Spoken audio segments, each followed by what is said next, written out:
Povo de Deus, Pai seja convosco.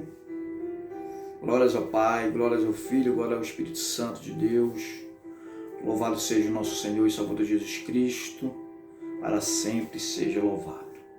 Mais uma oportunidade que eu quero trazer uma palavra ao seu coração, mais uma palavra daquilo que o Senhor tem nos entregado, tem nos dado, tem compartilhado conosco, e nós queremos transmitir para você aquilo que o Senhor sempre tem falado conosco e aquilo que a gente tem pregado em nossas reuniões e nossos cultos. É bem da verdade que muita coisa se perde quando a gente prega na igreja. Pregar na igreja é uma coisa, fazer esse vídeo aqui é outra coisa. A gente perde muita coisa, a gente deixa passar muita coisa porque é totalmente diferente. Mas vamos lá para aquilo que o Senhor quer falar conosco nessa oportunidade, nesse momento. E nós queremos ler no livro de Lamentações, no capítulo 3, verso 22. Lamentações, capítulo 3, verso 22 ao 26. As misericórdias do Senhor são a causa de não sermos consumidos, porque as suas misericórdias não têm fim. São novas cada manhã. Grande é a tua fidelidade. A minha porção é o Senhor. Diz a minha alma, portanto esperarei nele. Bom é o Senhor para os que esperam por ele, para a alma que o busca. Bom é ter esperança e aguardar em silêncio a salvação do Senhor. Amém, queridos? Glória a Deus. Muitas pessoas acham que Lamentações ele entra junto com profetas maiores. Muitas pessoas que foram ensinadas erradas acham que Lamentações é profeta maior como Daniel. Daniel não é profeta maior, nem Lamentações entra na ordem nem de profeta maior, nem de profeta menor. Lamentações, o livro de Lamentações é um livro poético. E por isso ele deveria ser inserido na classe de livros poéticos. É essa que é a grande verdade. Muitas das vezes nos passam o conhecimento, as pessoas transmitem o conhecimento da palavra de maneira errônea, de maneira errada. E nós, muitas das vezes, acreditamos, por não pesquisar, por não analisar, por não verificar a palavra de Deus, concordamos muitas das vezes com o que é nos transmitido, com o que nos é passado. Entendeu? Com aquilo que é de informação para cada um de nós. Então, na verdade, Lamentações é um livro poético, E, na verdade, é tudo aquilo que o profeta viu. É tudo aquilo que o profeta contemplou. Agora, imagine você sendo convidado para um culto fúnebre. Imagine alguém convidando você a participar de um culto fúnebre. Não sei se você já participou de um culto fúnebre. Eu já fui, uma vez designado pelo nosso pastor para fazer um culto fúnebre. E quando a gente chega ali, é um momento de tristeza, um momento de desolação, um momento sabe, que você fica sem palavras para dizer para aquelas pessoas naquele momento, o que elas estão sentindo. É difícil você dar uma palavra para uma pessoa que perdeu um ente querido. É muito difícil. É muito difícil você chegar para uma pessoa e dizer assim: não chores. É difícil demais. Nós, na verdade, nós não temos palavras para dizer para uma pessoa que está ferida, que está machucada, que perdeu um ente querido. Porque a dor é muito grande, o luto é muito grande. Quando o pai de José faleceu lá no Egito, A Bíblia diz que o choro era muito grande, as lamentações eram muito grandes, se ouvia de longe, né, o choro da perda de alguém que foi embora, principalmente um pai, o pai de José, né, Jacó. É difícil. Então, quando Jeremias ele escreve o livro de Lamentações, é isso que muitas pessoas não enxergam dentro do livro de Lamentações. Quando Jeremias escreve o livro de Lamentações, ele escreve aquilo que ele viu acontecer na cidade de Jerusalém. Ele viu pessoas morrendo. Jeremias viu casas sendo destruídas. Jeremias viu famílias sendo destruídas. Jeremias viu o exército babilônico entrar na terra e levar pessoas presas, cativas. Jeremias teve a oportunidade de ver, né, se cumprir tudo aquilo que ele tinha pregado para aquele povo naquele período. Jeremias, por muitas das vezes, alertou aquelas pessoas que seria melhor eles se entregarem, né, a Nabucodonosor, a Babilônia. Seria melhor eles se entregarem, mas eles não deram ouvidos. Né? Ficavam com raiva da palavra, da ministração do profeta. Eles acreditavam mais em coisas falsas do que na palavra de Deus, do que no profeta verdadeiro. Acreditavam mais em Hanani do que em Jeremias. Hanani, que era um falso profeta, que falava aquilo que o povo queria ouvir, que dizia palavras que o povo queria ouvir, mas Jeremias não. Jeremias, ele falava aquilo que era, na verdade, o que ia acontecer, aquilo que Deus falava para ele que ia acontecer, que eles tinham que se converter, eles tinham que dar um giro de 360 graus e se converter, e se arrepender e deixar de ser levado para a Babilônia, que não era para eles guerrear, não era para eles brigar com o rei, porque seria pior. Mas eles não deram ouvido ao profeta Jeremias. Eles não ouviram aquilo que o profeta estava pregando, estava ensinando para aquele povo, aquelas pessoas. Tá? Então, Jeremias vê toda uma desgraça, Jeremias vê toda uma destruição de uma terra, da sua nação, da sua família, dos seus parentes, dos seus amigos, que foram ceifados, que foram destruídos, que foram mortos, quando tiveram suas casas pegando fogo. O que você sentiria ao se deparar com uma cena assim? O que você sentiria, o que você ia sentir de você ver que tudo aquilo que você pregou, de tudo aquilo que você ministrou, não deram ouvido para você? E Jeremias sente na pele, a dor daquelas pessoas, o desespero daquelas pessoas, sendo levada para o cativeiro, sendo levada cativo. Né? Porque eles desobedeceram a Deus, porque eles não quiseram obedecer a Deus, porque se rebelaram contra Deus, não quiseram dar ouvido à palavra de Deus. Jeremias prega durante 40 anos. Naquela cidade, 40 anos, ele prega para aquele povo e ele vê que nenhuma pessoa se converte. Até a sua esposa o abandona. Seus amigos o abandonaram. Todos o abandonaram. Jeremias ficou praticamente sozinho, né? Sem ninguém do lado dele. Né? E prega, mas ninguém se converte. Mas ninguém acredita, ninguém dá valor na pregação, porque a palavra de Deus diz: quem creu em nossa pregação? A quem foi revelado o braço do Senhor? Quem creu em nossa pregação? Queridos, quem faz a obra é o Espírito Santo. É o Espírito Santo que convence. Não importa, eu nunca vou convencer ninguém. Jeremias nunca ia convencer ninguém.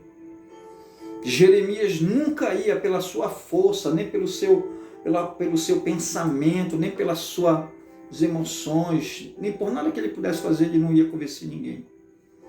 Quem convence é o próprio Deus, é o próprio Espírito. E Jeremias prega durante 40 anos, nenhuma alma se converte. Chega a dar uma tristeza no coração de um pregador, quando ele prega, ninguém se converte.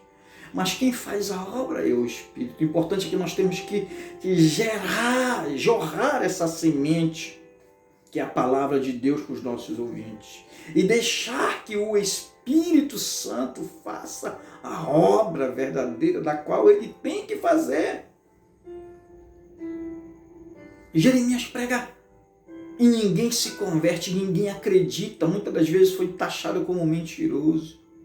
Muitas das vezes foi taxado como falso profeta. Muitas vezes foi encarcerado, muitas vezes foi colocado no poço. E Jeremias agora ele está contemplando a cidade. Ele está olhando a cidade, porque quando Nabucodonosor invade a cidade com o seu exército, com o chefe Nebuzaradã, a única pessoa que ficou, fora os pobres, dali, dizer assim, mais importante foi Jeremias. Nabucodonosor deu uma ordem expressa, ninguém faça mal ao profeta, deixa ele livre. Nabucodonosor não tem coragem de tocar no profeta de Deus. E Jeremias foi morar no Egito e eu creio que morreu por lá, teve o seu final por lá. Mas ninguém acredita, ninguém dá valor a que o profeta está falando. Jeremias prega 40 anos, assim como Moisés que pregou 400 anos, ninguém se converteu. Noé prega vários anos, vários séculos, e ninguém se converte. Noé é chamado de o pregador da justiça. Ninguém se converte, apenas a sua família, 7 pessoas. Graças a Deus que a família de Noé estava lá, né? Graças a Deus que a família foi salva. Mas ninguém se converte, porque vivemos hoje num tempo difícil para que as pessoas se convertam, porque elas estão dentro das suas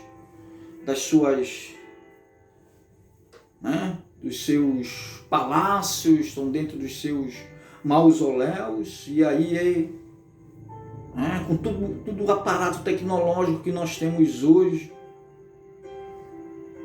cada dia que passa fica mais complicado. Nós temos a liberdade para falar, nós temos a liberdade para pregar, nós temos a liberdade para ensinar, mas parece que cada dia que passa fica mais difícil ministrar a palavra de Deus. Então Jeremias ele é aquele espectador, é aquele que está vendo todas as coisas acontecerem, está vendo tudo aquilo que ele pregou se cumprir em Jerusalém. E sabe o que vai acontecer? Ele vai chorar sobre Jerusalém. É por isso que ele é chamado de Jerusalém, porque quando ele vê todas as desgraças acontecendo, ele chora. Quem não chora? Quem não chora vendo a sua família morta, destruída, dilacerada?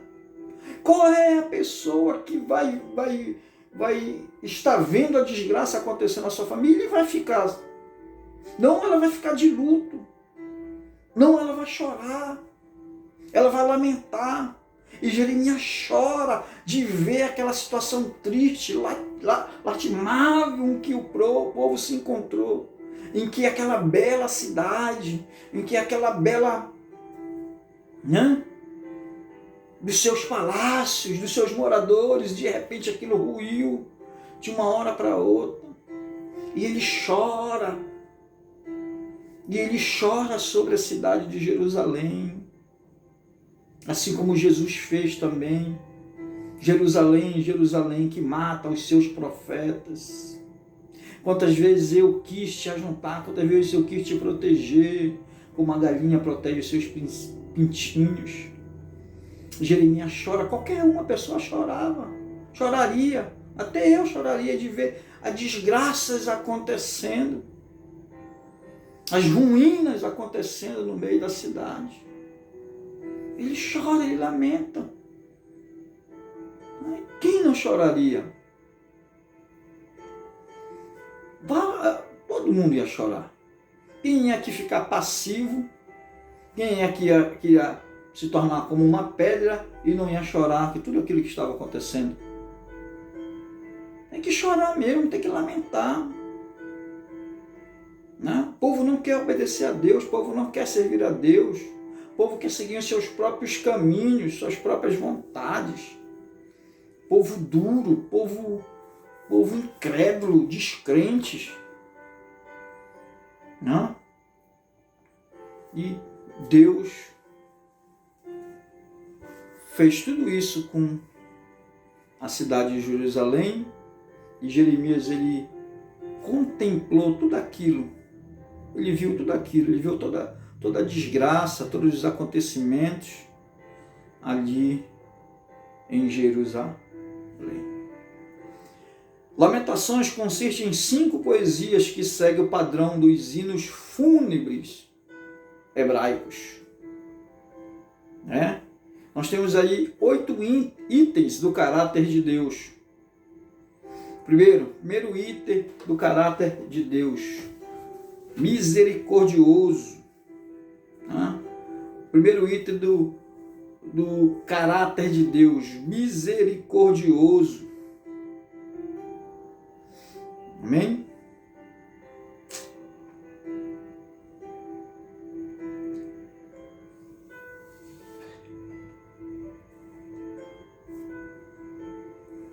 Sentimento de dor e solidariedade com relação a alguém que sofre uma tragédia pessoal ou que caiu em desgraça. É por isso que diz assim o texto, ó, as misericórdias do Senhor são a causa de não sermos consumidos. As misericórdias do Senhor são a causa de não sermos destruídos. Por quê? Porque Deus é misericordioso. Ele sente a dor das pessoas. Tá? Ele sente a dor. E além dele sentir, ele se solidariza com alguém que sofre uma tragédia. Tá? Pessoal ou que caiu em desgraça. Por isso é que ele é misericordioso. Por isso que as misericórdias do Senhor não se acabam, não se esgotam. Deus sente aquilo que a gente sente e Ele se compadece com aquilo que nós estamos passando. Especificamente aqui nesse texto. O profeta tem convicção de tudo aquilo que está acontecendo e de tudo aquilo que Deus pode fazer novamente. Poucas pessoas ficaram em Jerusalém. Os mais pobres, os mais simples. Nem tudo foi destruído, a maior parte foi destruída, mas nem tudo foi destruído. Pessoas ainda conseguiram sobreviver, conseguiram erguer suas casas. Só que agora é mais difícil, né? Tempo mais difícil. Compassivo, olha, Deus é compassivo. Ou seja, Deus se compadece das nossas dificuldades, Deus se compadece da nossa dor, Deus se compadece do nosso sofrimento, Deus se compadece daquilo que a gente passa, daquilo que a gente sente de aflição, de dor, de perda. Deus se compadece, Deus se coloca no nosso lugar, Ele sente exatamente aquilo que você sente. Amém? Segundo cara. Terceiro, fiel. Fiel, Deus é fiel. O que é fiel? Fiel significa leal. Deus é leal para comigo, Deus é leal para com você, que não contraria a confiança depositada. Que não contraria a confiança depositada. Deus é fiel. Deus não é infiel, Deus é fiel. E Deus tinha um propósito, Deus tinha uma lição para dar para esse povo. Um dia, novamente, esse povo voltaria para a terra. Durante 70 anos, eles voltariam para a terra, ocupariam a terra novamente e seria uma nação totalmente diferente da que foi levada para o cativeiro. Lembrem-se que Israel passou por vários cativeiros. Primeiro cativeiro no Egito, tá? Primeiro cativeiro no Egito, depois eles tiveram um cativeiro na Síria, cativeiro babilônico, tá? E foram cativos dos romanos também. E existe um outro cativeiro que eu só vou falar em outra oportunidade. Então Israel passou por vários tipos de cativeiro. O que é cativeiro? Eu digo que cativeiro é uma prisão sem muro. É onde você está em outra nação, é onde você está em outro lugar, em outro território, em outro país, sobre uma cultura diferente, sobre uma língua diferente, sobre uma política diferente, mas que você tem liberdade, mas não está livre. Você está preso no cativeiro. Você não pode sair de lá. Você não tem como sair, você não tem como escapar de lá. Senão você morre. Você está sob as leis daquele rei, daquela nação. Amém? Deus é fiel. Quarto, bom. Deus é bom. Bom, que corresponde plenamente ao que é exigido, desejado ou esperado quanto à sua natureza ou função. Deus é bom. Lembra que chamaram Jesus de bom? Jesus disse, por que me chamas bom? Bom só tem um, que é o Pai. Então Deus é bom. Quinto, Deus é libertador. Que liberta, que concede liberdade. Olha o que Deus está dizendo. O quinto caráter de Deus, né? Libertador, ou seja, chegaria um tempo que eles estão indo para o cativeiro, né? Que foram para o cativeiro, mas chegaria um tempo que Deus ia libertar o seu povo novamente. Deus daria só 70 anos para eles aprenderem a depender de Deus, a se converterem, a não serem idólatras, a não serem prostitutos, a não serem blasfemos, a não serem todo tipo de coisas. Mas chegaria um dia que Deus ia dar liberdade para eles e traria eles de volta para a terra de Jerusalém, para a Terra Santa novamente. É isso aí, você vai ver lá no livro de Neemias, Esdras, profeta menor de Ageu e por aí por diante, você vê essa volta do cativeiro, tá? E assumindo a terra prometida e se estabelecendo ali novamente naquele território e aí permanecendo fiel a Deus. Tá? Sexta característica do caráter de Deus. Deus é justo e reto, né? Justo, que julga conforme a justiça, conforme a razão. Reto, que denota honestidade. Deus é justo e reto. Deus não há injustiça. Com Deus há retidão. Ele é reto. Ah? Sétimo, Deus é longânimo. Que é longânimo? Virtude de suportar com firmeza contrariedades em benefício de outrem.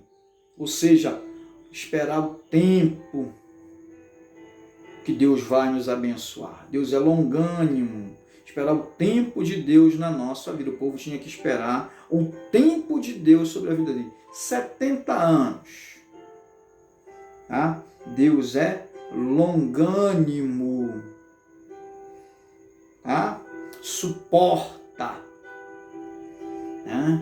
Virtude de suportar com firmeza contrariedades e benefício de outrem. Amém? Quem vai ser beneficiado aí? O povo. Tá?